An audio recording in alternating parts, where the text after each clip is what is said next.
as always, Ted, kick us off. Who do you have as your winner of the weekend? Winner of the weekend is OU softball. Unbelievable the run that this team is going on. We've got Jocelyn Alo is now tied with Lauren Chamberlain, all-time NCAA home runs. Can I butt in real quick? Yeah. We have been in contact with Jocelyn Alo's people about a possible appearance on this here podcast sometime next week after she breaks the record. Just saying. The texts have been exchanged. Just saying. Wow. So, this is perfect. Tweet. This is starting to work really well. Tweet Jocelyn Alo and make sure she knows how much you guys want her on here. That has become a very good strategy for us. Load her timeline. Here's just some quick numbers for the OU softball team. They're 10-0. All right. They've won 8 games by run rule, 6 of them in a row. They've scored 95 runs in their 10 games.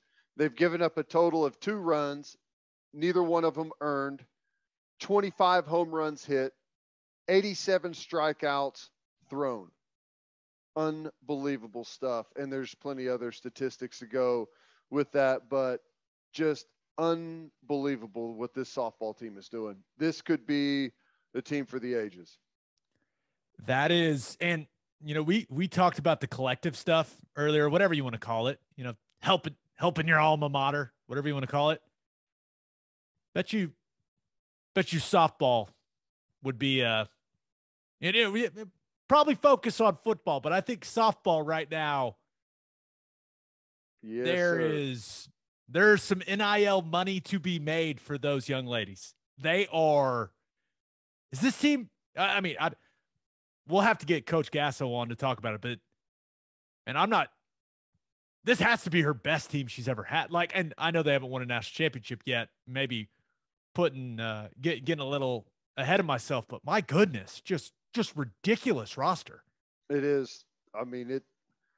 It's so ridiculous that some of the players that can't make it on the field are just, they're unreal. The rotation, the pitching rotation it's the best in the country. I can't wait to see what Jordy Ball does by the time she's done. As a young, true freshman, just mowing down the competition. Obviously, Jocelyn Alo, who knows what she ends up. She's tied with Chamberlain right now. There was a thought that maybe there was going to be a little pressure around that number. Not so much. It's fun to watch, man. It really is. Yeah, it is.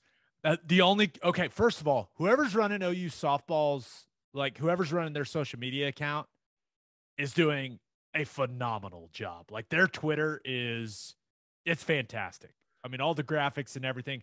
The only thing, the angle on the view of Jocelyn Alo tying the home run record, we got to have a better camera angle, guys. Come on. What are we doing?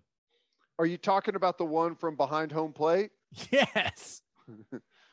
Are you the one that looks like a fan shot it with their cell phone? Yes. Yes, that's the exact one I'm talking about. I was so pumped to see it, but then I was like, wait, what are we doing? Can we get some elevation on the angle? I think they wanted to capture the celebration at home plate. Oh, the celebration was sick. I don't feel like I'm alone, but I'm more interested in calculating the distance of how far her home runs go. Maybe that's why I was like, what is this angle? I wanted to see how far the ball went. That's my favorite part of watching her hit bombs. It's just like, oh my God, look at where that landed. She hit one the other night. I don't know who it was against, but she blasted it and the camera was out in center field and it couldn't follow it. So it just turned to left field. And you just saw over the very top corner of the screen, a ball went, and it was another entire field would have gone over another fence. It's crazy. It's awesome. She's fun, man. Yeah. So hopefully we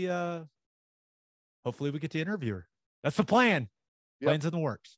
All right. Who do you have as your loser of the weekend? I don't want to be viewed as an OU men's hoops hater, but I've got to, you know what I'm saying? Like, I hate to keep doing it, but OU men's hoops is the loser of the weekend. Is there any way around it? Let it. People are starting to point out that you repeatedly make OU men's hoops the loser of the weekend. The problem is they kind of bring it on themselves because they keep losing. I know. I saw a couple of people comment almost as if they were cheering for OU to lose, so I would make them the loser of the week.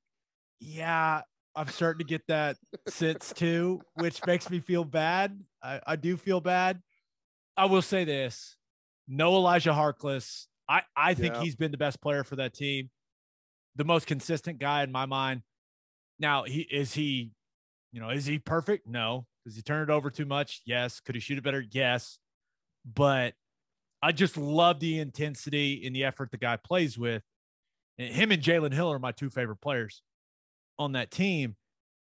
And him being out for the year like that, them finding that out, like a day or two before that game, and then having to go to Hilton. And let's be real, you look at the end of that game, it felt like OU was coming back, and then it was like Iowa State was the 2017 Golden State Warriors, man. Yeah. They just couldn't miss. It was like an avalanche. I was like, wait, what the hell happened? And they end up losing by 21, but you only score 54 points. I mean, that's just not going to get it done most nights. It's just not. No, whatever. It's not. And I did see that Lenardi put out at least a preview for his latest bracketology. I don't know if the full thing dropped, but OU is now, they've moved from the last four in to now the first four out. Correct. So they are trending in the wrong direction. Can they still win out in the regular season and make it? Okay. You know me. I love to be very positive at times, but I feel like something you and I do a very good job of is being realistic. They are going to get smoked on Tuesday night in Lubbock. Yeah. That is a really good basketball team. I mean, a really good basketball team, and Mark Adams' group.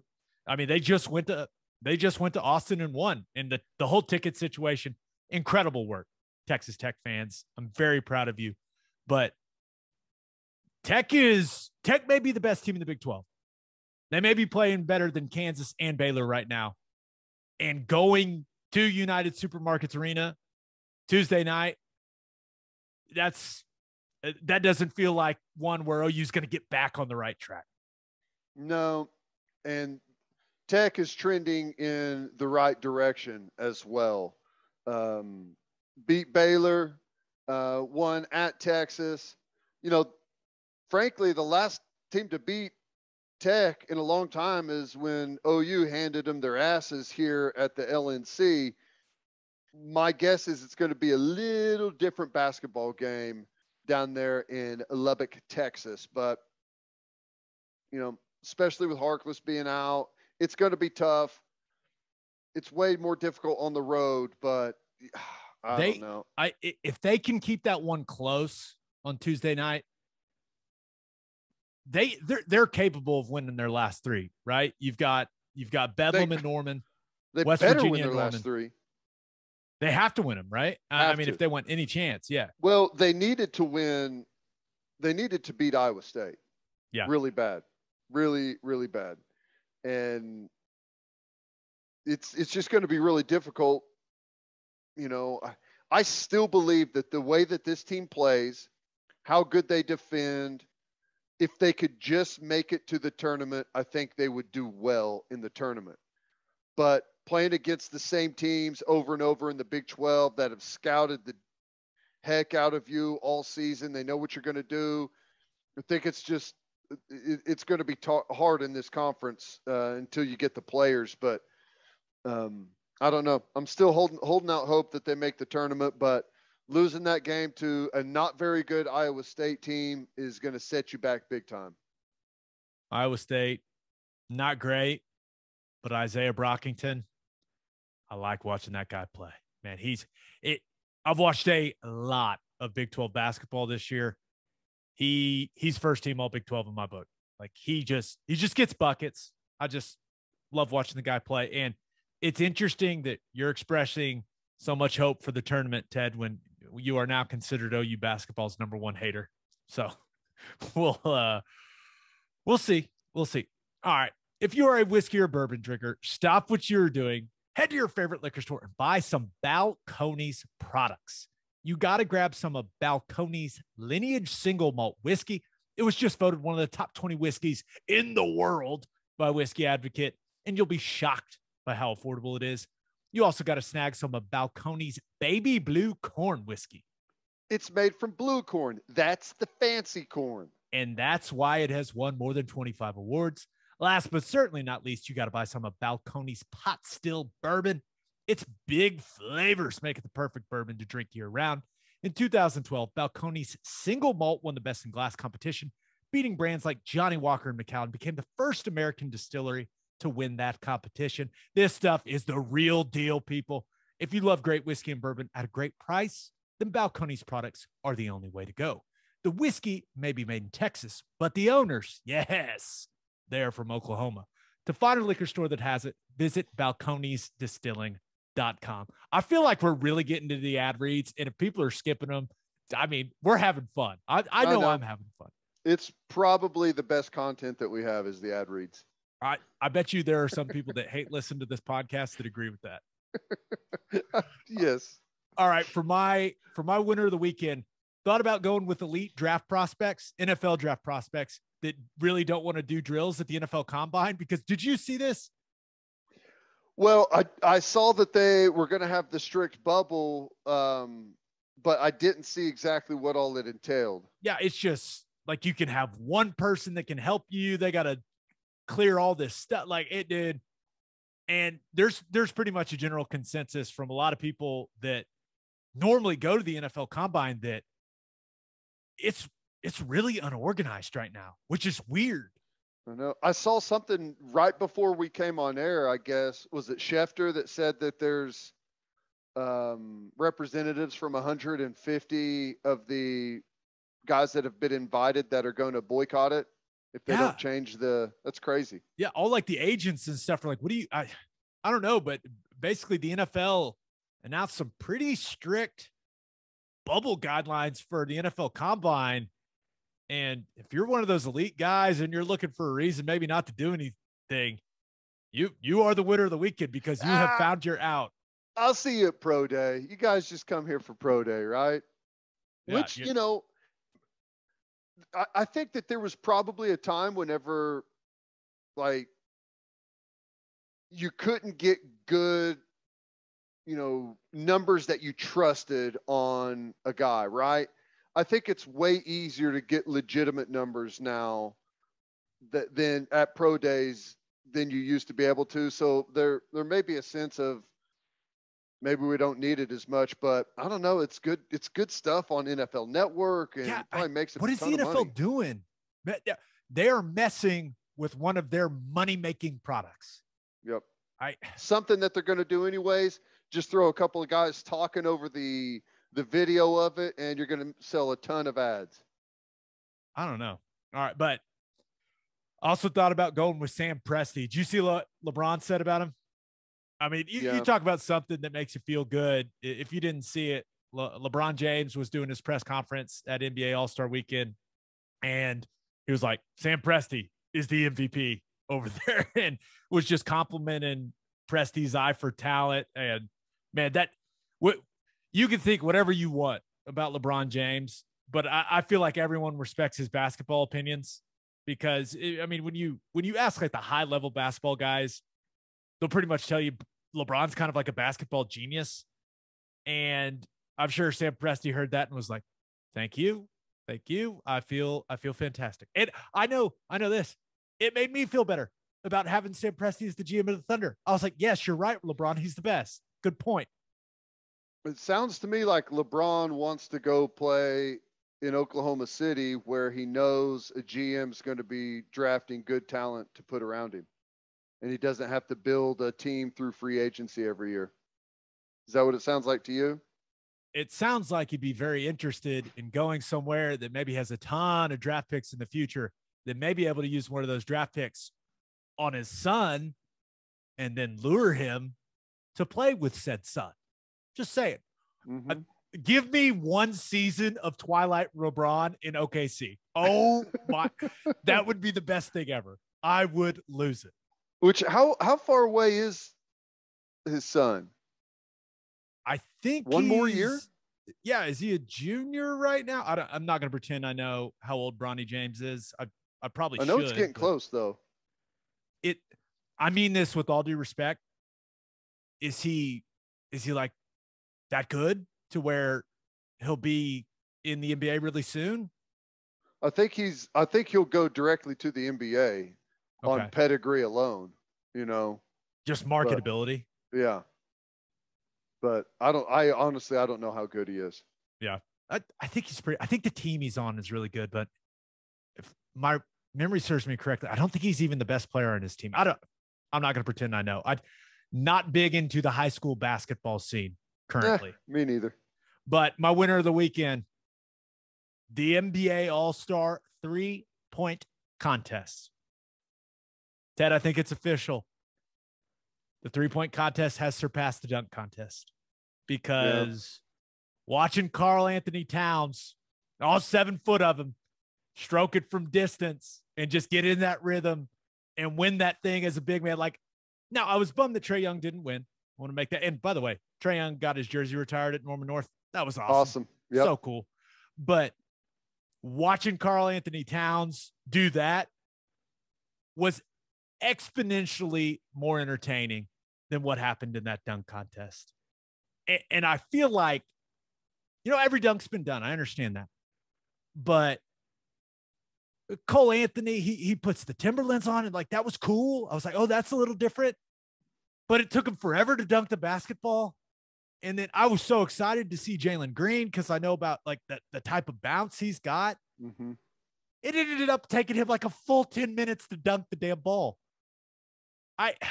Obi Toppin ended up winning. Congrats to Obi Toppin. Who's that? Obi Toppin. He plays for the Knicks. Well, I mean, that's been the problem with the dunk contest for quite some time. I don't know exactly when it was, but like winning the dunk contest used to be like the rite of passage, right? If you ever wanted to be compared to Jordan, you had to go win a dunk contest, right? And that has all changed. I feel like there's too much on the line for these guys should they not win it, so they don't enter it. And, you're left with down roster guys that still can do some incredible things, but people would rather see the stars compete against each other and do, like, even if the dunks are less spectacular, they want the big names competing against one another, right? And that just hasn't happened in a long time. It has not. So I used to love the dunk contest. I was convinced that I was the next Vince Carter. I promise you, young me thought I was going to be the next Vince Carter. But it just, is it time to make the switch? Is it time to have the 3-point contest finish the night? Like, because I love NBA All-Star Weekend. I think they do a great job, adjusting some things, getting creative. I like the skills challenge and kind of the tweaks they made to that. Like, it was really entertaining. It was fun seeing Giddey out there. And by the way, Giddey is better than Cade Cunningham. Look up the stats. Look up the advanced stats. It's right in front of you, people. They don't lie. The numbers don't lie. They don't lie. But I don't know. Like, the dunk contest is supposed to go last, but man, it just, here's the reason. Doesn't feel like the headliner anymore. Well, there's too much stoppage in the action. The 3-point contest is great because it's nonstop, right? There's not props and waiting for a guy to tie his shoes or go pull someone from the stands and wait, I need 2 more guys. Well, no, back up a little bit. Actually, give me 1 more person. No, you're too tall. Let's go look for someone else. Like, all that crap's going on.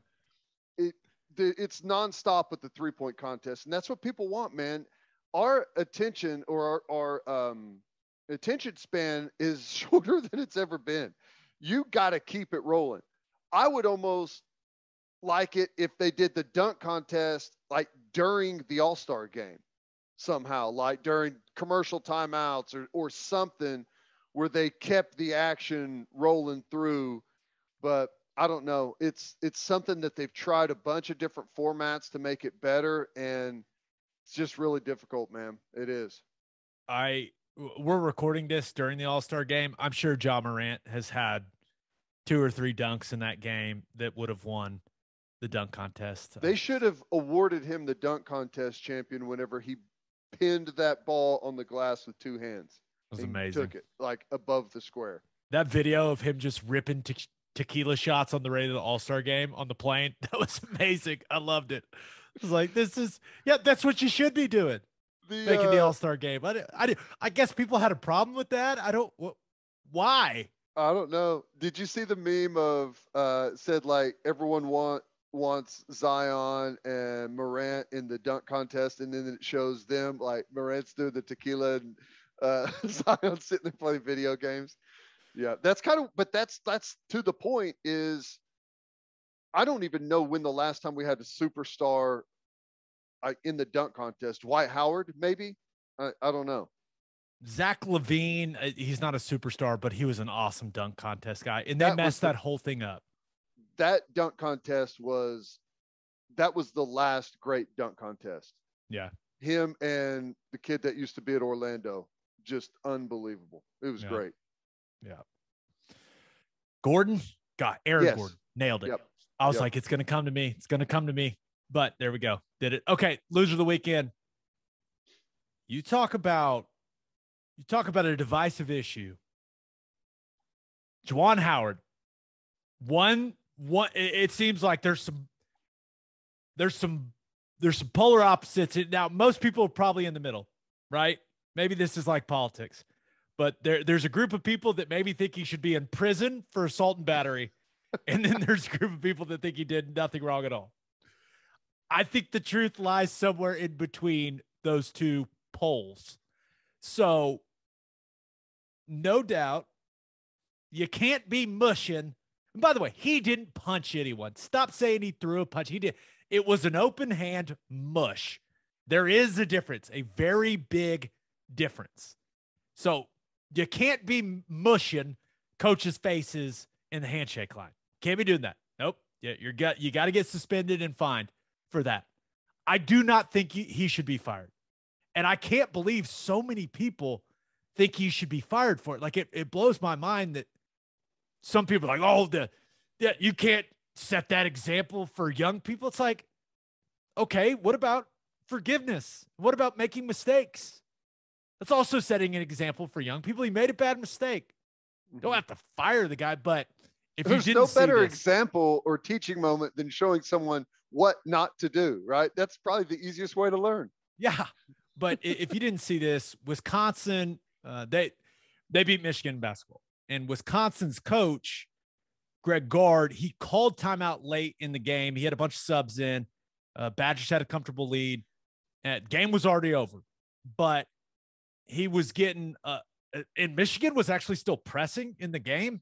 But that's the key right there. Yeah, the 10-second count, it actually resets. So in the backcourt, the 10-second, if you call timeout, that actually resets. And that's a rule that maybe some people have hinted that maybe Juwan Howard didn't know the rule, but that's what Gard did. And he explained it after the game. He was like, I had some backups in. I didn't want to put them in that situation. We only had 4 seconds to get the ball across. So I called timeout. They were pressing.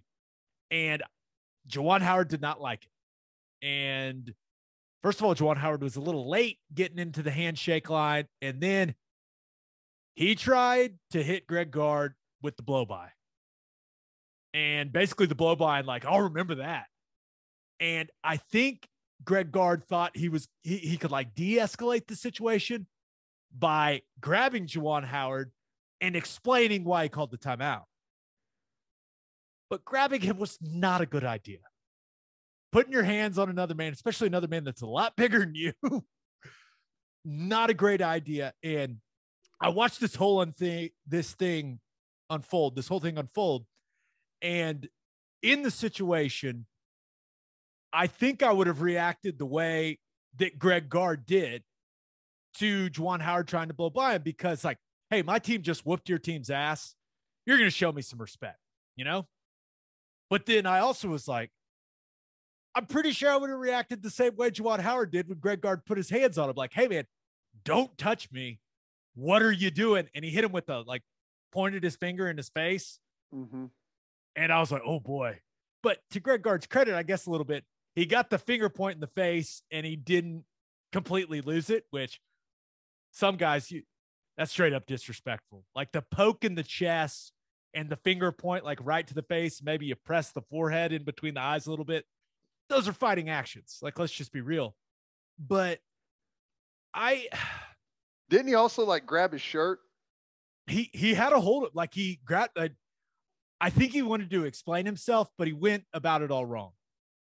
So I just, like, you don't need to touch him that way. You don't need to blow by him if you're Juwan Howard. Like, you gotta be a little more professional than that. I don't think it's that big of a deal, though. There's people like, he should be in jail. He should get fired. You can't have someone running your program that does something like this. It's like, it was just another basketball fight where nothing happened. That's what I was thinking the whole time, is like, oh, basketball guys, only thing that's happened is the shoes are squeaking. That's it. No one's getting punched. No one's like, just squeaking shoes. That's all you hear in basketball fights. It was a mush. Suspend him, fine him. I just don't understand all the people that want him fired. I don't get it. What am I missing?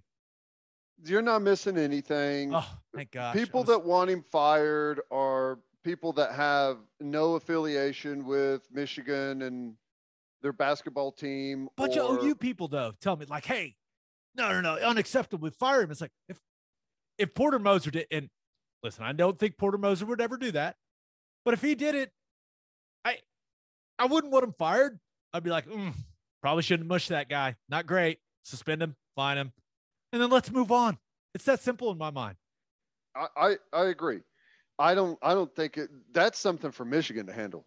Like if Michigan is that embarrassed by it, take whatever actions you want. Like, I think a lot of it will, like, how Michigan handles it, and I guess maybe the Big Ten will have something to say about it too, but it'll tell you more about like how he is on the day-to-day within that program, right? If you've got a guy that is a stand-up guy, he's doing the right things, he's bringing his team along, and he's growing those guys individually, then okay, you just take it for what it is. Coach was heated after a game where they got beat handily, was mad about it, let his emotions spill over at the end of it, right?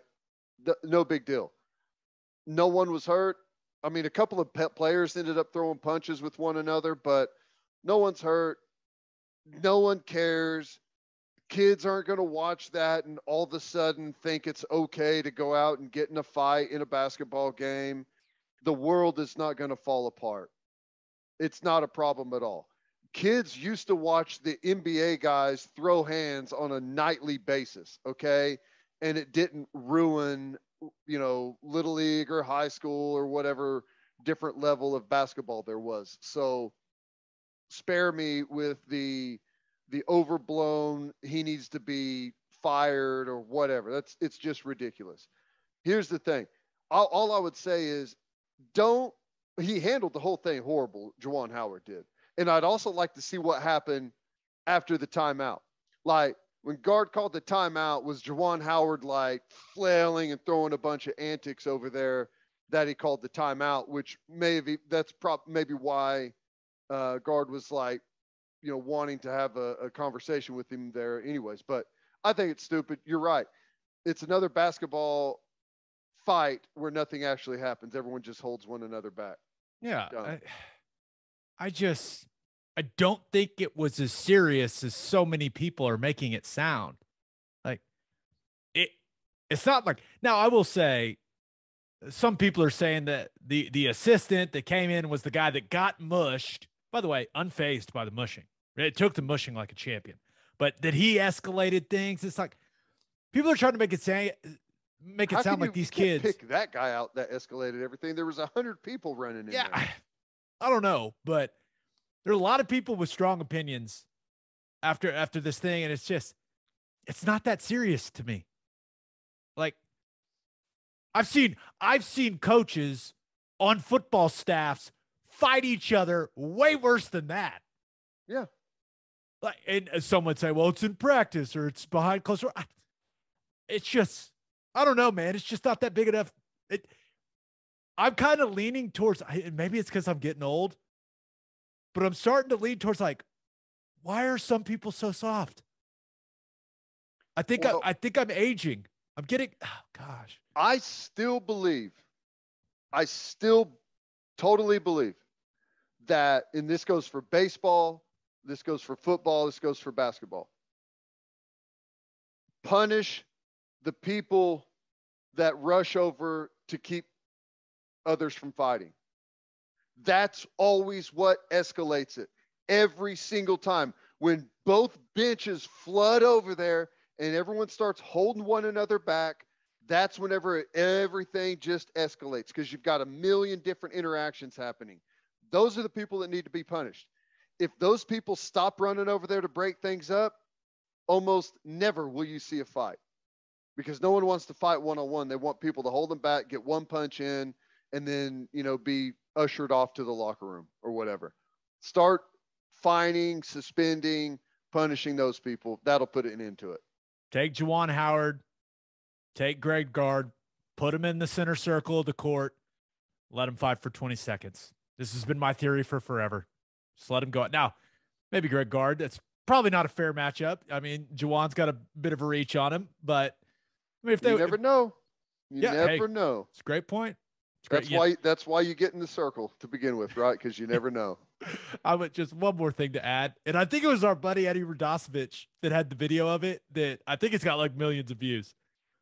The clip of, I don't know if he was a Wisconsin assistant or if he was like a straight coach guy, but the guy that hit the Michigan bench with the crotch chop, elite content. I mean, so funny. Made my day when I saw it. I was like, what a perfect response to the situation. Which I haven't seen that since maybe high school when I used to watch WWE or WCW. Who was it that used to do that? Was that Triple H was part of it, right? Triple H? Yeah, maybe that's right. The suck it thing? Oh, yeah. Oh, yeah. Remember? Oh, that's so funny. Oh, that's good.